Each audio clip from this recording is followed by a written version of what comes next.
In the heart of a small, quiet village, surrounded by lush green fields and tall mountains, lived a 5-year-old boy named Sami. Sami was a bright and cheerful child, full of energy and curiosity. He lived with his loving grandparents in a quaint little house made of brick and clay.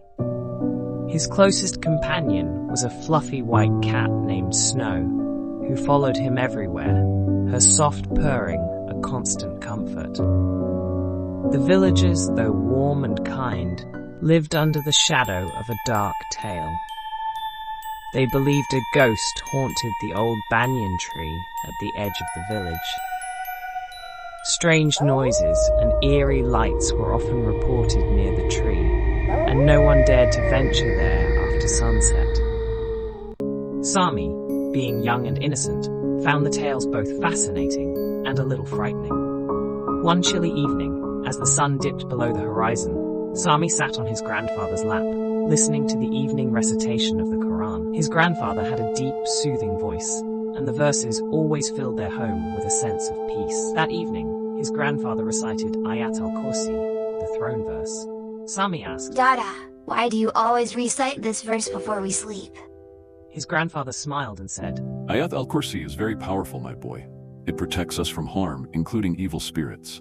It is a gift from Allah, and anyone who believes in its power is safe under his protection. Sami was intrigued. That night, before going to bed, he whispered the words of Ayatul-Kursi as best as he could, feeling a sense of courage and warmth wash over him. A few days later, Snow went missing. Sami searched the entire house, but couldn't find her. As he wandered through the village calling her name, he noticed paw prints leading toward the old banyan tree. Fear gripped his heart as he remembered the ghostly tales, but the thought of Snow alone and scared gave him strength. Clutching his tiny hands together, he began reciting Ayatul-Kursi as he walked toward the tree. The path was dark and the air cold, but Sami felt a strange calmness surround him. When he reached the tree, he heard a soft meow.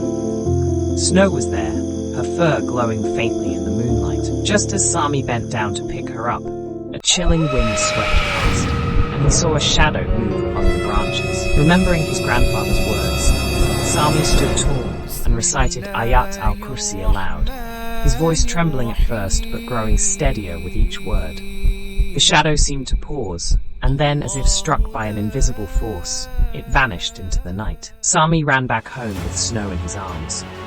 When he told his grandparents what had happened, his grandfather hugged him tightly, tears in his eyes. You were brave, my boy, and your faith in Allah protected you. From that day on, the villagers noticed that the eerie happenings near the banyan tree stopped. Sami became a little hero in the village, and his story was a reminder of the power of faith and the protection of Ayatul-Kursi.